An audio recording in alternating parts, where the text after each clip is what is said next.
Hi friends, ನಿಮಗೆಲ್ಲ ಮತ್ತೊಂದು ವಿಡಿಯೋಗೆ ಸ್ವಾಗತ.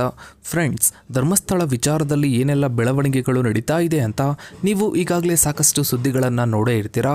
ಇವತ್ತಿನ ವಿಡಿಯೋದಲ್ಲಿ ನಾವು ಒಂದು ರೋಚಕ ವಿಷಯದ ಬಗ್ಗೆ ಮಾತನಾಡ್ತಾ ಇದ್ದೀವಿ. ಭಾರತದ ಇತಿಹಾಸದಲ್ಲಿ ಬ್ರಿಟಿಷ್ ಆಳ್ವಿಕೆಯನ್ನು ನಾವು ಕರಾಳ ಅಧ್ಯಯನ ಅಂತ ನೋಡ್ತೀವಿ. ಆದರೆ ಇದೇ ಬ್ರಿಟಿಷರ ಆಳ್ವಿಕೆಯ ಕಾಲದಲ್ಲಿಯೂ ಯಾವುದೇ ರಾಜಮನೆತನದ ಬೆಂಬಲವಿಲ್ಲದೆ ಒಂದು ದೇವಾಲಯ ತನ್ನ ಧಾರ್ಮಿಕ ಮತ್ತು ಸಾಮಾಜಿಕ ಮಹತ್ವವನ್ನು ಉಳಿಸಿಕೊಂಡಿತ್ತು ಅಂದ್ರೆ ನಂಬ್ತೀರಾ? ಹೌದು ಫ್ರೆಂಡ್ಸ್, ಇವತ್ತು ನಾವು ಮಾತನಾಡ್ತಾ ಇರೋದು ಧರ್ಮಸ್ಥಳದ ಬಗ್ಗೆ. 800 ವರ್ಷಗಳ ಇತಿಹಾಸವಿರೋ ಧರ್ಮಸ್ಥಳ ಕೇವಲ ಒಂದು ಪುಣ್ಯಕ್ಷೇತ್ರವಲ್ಲ, ಅದೊಂದು ವಿಶಿಷ್ಟ ಆಡಳಿತ ವ್ಯವಸ್ಥೆಯನ್ನು ಹೊಂದಿದ್ದ, ಸಮಾಜ ಸೇವೆಯ ಹೆಸರಲ್ಲಿ, ನ್ಯಾಯ ಮತ್ತು ನಂಬಿಕೆಯ ಹೆಸರಲ್ಲಿ ಕೇಂದ್ರವಾಗಿತ್ತು. ಬ್ರಿಟಿಷರು ಇಡೀ ಭಾರತವನ್ನು ತಮ್ಮ ಮುಷ್ಟಿಯಲ್ಲಿ ಹಿಡ್ಕೊಂಡಿದ್ದಾಗ ಧರ್ಮಸ್ಥಳ ಮಾತ್ರ ಹೇಗೆ ತನ್ನದೇ ಆದ ಸ್ವಾಯತ್ತತೆಯನ್ನು ಉಳಿಸಿಕೊಂಡಿತ್ತು? ಅಲ್ಲಿನ ಹೆಗ್ಗಡೆ ಕುಟುಂಬದ ಪ್ರಭಾವ ಎಷ್ಟಿತ್ತು? ಬ್ರಿಟಿಷರಿಗೂ ಮತ್ತು ಹೆಗಡೆಯವರ ಸಂಬಂಧ ಹೇಗಿತ್ತು? ಬ್ರಿಟಿಷ್ ಆಳ್ವಿಕೆಯ ಕಾಲದಲ್ಲಿ ಧರ್ಮಸ್ಥಳ ಹೇಗಿತ್ತು? ಅಲ್ಲಿನ ಜನರ ಬದುಕು ಹೇಗಿತ್ತು? ಹೆಗ್ಗಡೆಯವರ ಪಾತ್ರವೇನು? ಎಲ್ಲವನ್ನ ಇವತ್ತಿನ ಈ ಒಂದು ವಿಡಿಯೋದಲ್ಲಿ ಹೇಳ್ತಾ ಹೋಗ್ತೀವಿ. ವಿಡಿಯೋವನ್ನ ಎಲ್ಲೂ ಸ್ಕಿಪ್ ಮಾಡದೆ ಸಂಪೂರ್ಣವಾಗಿ ನೋಡಿ.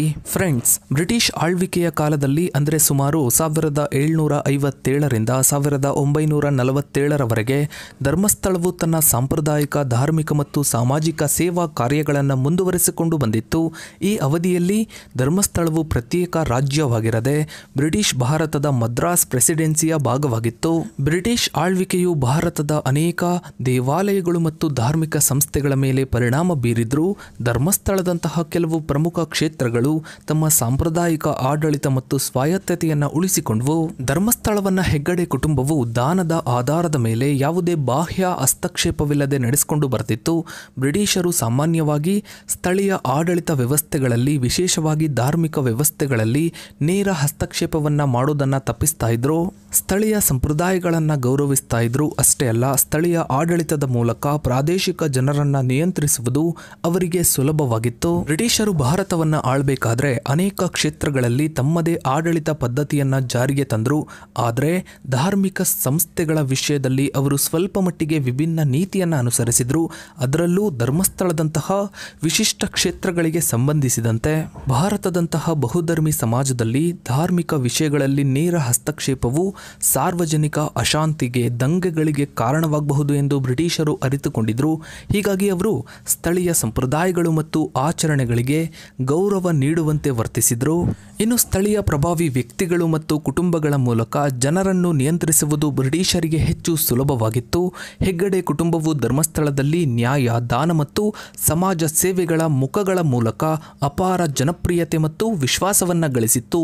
ಅವರ ಈ ಪ್ರಭಾವವನ್ನ ಬ್ರಿಟಿಷರು ಸ್ಥಳೀಯ ಆಡಳಿತದ ಸುಗಮ ನಿರ್ವಹಣೆಗೆ ಪರೋಕ್ಷವಾಗಿ ಬಳಸಿಕೊಂಡರು. ಇನ್ನು ಧರ್ಮಸ್ಥಳದಂತಹ ಕ್ಷೇತ್ರಗಳು ಮೂಲತಃ ದಾನ ಮತ್ತು ಸೇವೆಗಳ ಮೇಲೆ ಅವಲಂಬಿತವಾಗಿದ್ವು. ಬ್ರಿಟಿಷರಿಗೆ ಇವುಗಳಿಂದ ದೊಡ್ಡ ಪ್ರಮಾಣದ ಆರ್ಥಿಕ ಲಾಭವಿರಲಿಲ್ಲ. ಹಾಗಾಗಿ ಇಂತಹ ಸಂಸ್ಥೆಗಳ ಆಡಳಿತವನ್ನ ತಮ್ಮ ಕೈಗೆ ತೆಗೆದುಕೊಂಡು ನಿರ್ವಹಿಸುವ ಬದಲು ಸ್ಥಳೀಯ ಸಮುದಾಯದ ನಾಯಕರ ಕೈಗೆ ಬಿಡುವುದು ಸೂಕ್ತ ಎಂದು ಅನಿಸಿರಬಹುದು. ಇನ್ನು ಧರ್ಮಸ್ಥಳದಲ್ಲಿ ಆಗಿನ ಕಾಲದ ಹೆಗಡೆಯವರು ನ್ಯಾಯ ಧರ್ಮವನ್ನ ಪಾಲಿಸ್ತಾ ಇದ್ರು. ಅಂದ್ರೆ ಅವರು ಧಾರ್ಮಿಕ ನಾಯಕರಾಗಿ ಮಾತ್ರವಲ್ಲದೆ ಸ್ಥಳೀಯ ವಾಣಿಜ್ಯಗಳನ್ನ ಇತ್ಯರ್ಥಪಡಿಸುವ ನ್ಯಾಯಾಧೀಶರಾಗಿಯೂ ಕಾರ್ಯನಿರ್ವಹಿಸ್ತಾ ಇದ್ರು. ಬ್ರಿಟಿಷ್ ನ್ಯಾಯಾಲಯಗಳಿಗಿಂತಲೂ ಇದು ಹೆಚ್ಚು ಪರಿಣಾಮಕಾರಿ ಮತ್ತು ವಿಶ್ವಾಸಾರ್ಹವೆಂದು ಜನರು ನಂಬಿದ್ರು. ಸ್ಥಳೀಯ ಶಾಂತಿ ಮತ್ತು ಸುವ್ಯವಸ್ಥೆಗೆ ಇದು ಸಹಾಯಕವಾಗಿತ್ತು. ಈ ಎಲ್ಲಾ ಕಾರಣಗಳಿಂದಾಗಿ ಬ್ರಿಟಿಷ್ ಆಳ್ವಿಕೆಯ ಅವಧಿಯಲ್ಲಿಯೂ ಧರ್ಮಸ್ಥಳವು ತನ್ನ ಸಾಂಪ್ರದಾಯಿಕ ಆಡಳಿತವನ್ನು ಹೆಗ್ಗಡೆ ಕುಟುಂಬದ ನೇತೃತ್ವದಲ್ಲಿ ಮುಂದುವರೆಸಿತ್ತು. ಯಾವುದೇ ಗಮನಾರ್ಹ ಬಾಹ್ಯ ಹಸ್ತಕ್ಷೇಪವಿಲ್ಲದೆ ಇದು ಭಾರತೀಯ ಇತಿಹಾಸದಲ್ಲಿ ಬ್ರಿಟಿಷ್ ಆಳ್ವಿಕೆಯು ಎಲ್ಲಾ ಪ್ರದೇಶಗಳ ಮೇಲೆ ಒಂದೇ ರೀತಿಯ ಪ್ರಭಾವ ಬೀರಿಲ್ಲ ಎಂಬುದಕ್ಕೆ ಒಂದು ಉತ್ತಮ ಉದಾಹರಣೆಯಾಗಿದೆ. ಇನ್ನು ಧರ್ಮಸ್ಥಳದ ಹೆಗ್ಗಡೆ ಕುಟುಂಬವು ಈ ಪ್ರದೇಶದಲ್ಲಿ ಅಪಾರ ಗೌರವ ಮತ್ತು ಪ್ರಭಾವವನ್ನ ಹೊಂದಿತ್ತು. ಬ್ರಿಟಿಷ್ ಅಧಿಕಾರಿಗಳು ಸ್ಥಳೀಯ ಆಡಳಿತವನ್ನ ಉತ್ತಮವಾಗಿ ನಿರ್ವಹಿಸಲು ಇಂತಹ ಪ್ರಭಾವಿ ವ್ಯಕ್ತಿಗಳು ಮತ್ತು ಕುಟುಂಬಗಳ ಬೆಂಬಲವನ್ನ ಬಯಸ್ತಾ ಇದ್ರು. ಹೆಗ್ಗಡೆ ಕುಟುಂಬವು ಧರ್ಮಸ್ಥಳದಲ್ಲಿ ನ್ಯಾಯ, ಶಿಕ್ಷಣ ಮತ್ತು ಸಮಾಜ ಸೇವೆಯನ್ನ ಮಾಡ್ತಾ ಇದ್ದಿದ್ರಿಂದ ಬ್ರಿಟಿಷರು ಅವರ ಕಾರ್ಯಗಳಿಗೆ ಹೆಚ್ಚು ಅಡ್ಡಿಪಡಿಸಲಿಲ್ಲ. ಇನ್ನು ಬಹಳ ಮುಖ್ಯವಾಗಿ ಬ್ರಿಟಿಷರಿಗೆ ಭಾರತದಂತಹ ವಿಶಾಲ ದೇಶವನ್ನ ಸಂಪೂರ್ಣವಾಗಿ ನೇರವಾಗಿ ಆಳಲು ಕಷ್ಟವಿತ್ತು. ಸ್ಥಳೀಯವಾಗಿ ಪ್ರಬಲರಾಗಿದ್ದ ರಾಜರು, ಜಮೀನ್ದಾರರು ಮತ್ತು ಧಾರ್ಮಿಕ ಮುಖಂಡರ ಬೆಂಬಲವನ್ನ ಪಡೆಯುವುದು ಅವರಿಗೆ ಆಡಳಿತಾತ್ಮಕ ತುಲನಾತ್ಮಕವಾಗಿ ಸುಲಭವಾಗಿತ್ತು. ಹೆಗ್ಗಡೆ ಕುಟುಂಬವು ಈ ಪ್ರದೇಶದಲ್ಲಿ ಸುವ್ಯವಸ್ಥೆ ಕಾಪಾಡುವುದರಲ್ಲಿ ಪ್ರಮುಖ ಪಾತ್ರ ವಹಿಸಿದ್ರಿಂದ ಬ್ರಿಟಿಷರು ಅವರಿಗೆ ಸಹಕಾರವನ್ನು ನೀಡಿದರು. ಇನ್ನು ಬ್ರಿಟಿಷರ ನ್ಯಾಯಾಲಯಗಳು ದೂರದಲ್ಲಿದ್ವು ಮತ್ತು ಅವುಗಳ ಪ್ರಕ್ರಿಯೆಗಳು ಜನಸಾಮಾನ್ಯರಿಗೆ ಅರ್ಥವಾಗ್ತಾ ಇರಲಿಲ್ಲ. ಇಂತಹ ಸಂದರ್ಭದಲ್ಲಿ ಹೆಗ್ಗಡೆಯವರು ಹೆಗ್ಗಡೆ ನ್ಯಾಯ ಅಥವಾ ಧರ್ಮ ನ್ಯಾಯ ಎಂಬ ತಮ್ಮದೇ ಆದ ನ್ಯಾಯ ವಿತರಣಾ ಪದ್ಧತಿಯನ್ನು ಹೊಂದಿದ್ರು. ಇಲ್ಲಿನ ತೀರ್ಪುಗಳು ತ್ವರಿತವಾಗಿ ನಿಷ್ಪಕ್ಷಪಾತವಾಗಿ ಇರುತ್ತವೆ ಎಂಬ ನಂಬಿಕೆ ಇತ್ತು. ಜನರು ತಮ್ಮ ವಿವಾದಗಳನ್ನು ಬ್ರಿಟಿಷ್ ಕೋರ್ಟಿಗೆ ಕೊಂಡೊಯ್ಯುವ ಬದಲು ಹೆಗ್ಗಡೆಯವರ ಮುಂದೆ ಇಡ್ತಾ ಇದ್ರು.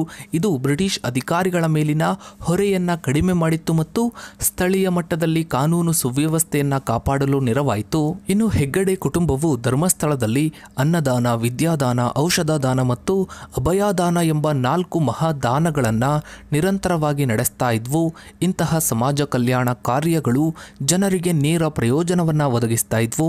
ಬ್ರಿಟಿಷರಿಗೆ ಇಂತಹ ಸೇವೆಗಳನ್ನು ನೇರವಾಗಿ ಒದಗಿಸುವಲ್ಲಿ ಇತಿಮಿತಿಗಳಿದ್ವು. ಹಾಗಾಗಿ ಹೆಗ್ಗಡೆಯವರ ಈ ಕಾರ್ಯಗಳು ಸ್ಥಳೀಯ ಅಸಮಾಧಾನಗಳನ್ನು ತಗ್ಗಿಸಲು ಮತ್ತು ಆಡಳಿತಕ್ಕೆ ಜನಬೆಂಬಲ ಪಡೆಯಲು ಪರೋಕ್ಷವಾಗಿ ಸಹಾಯಕವಾಗಿದ್ವು.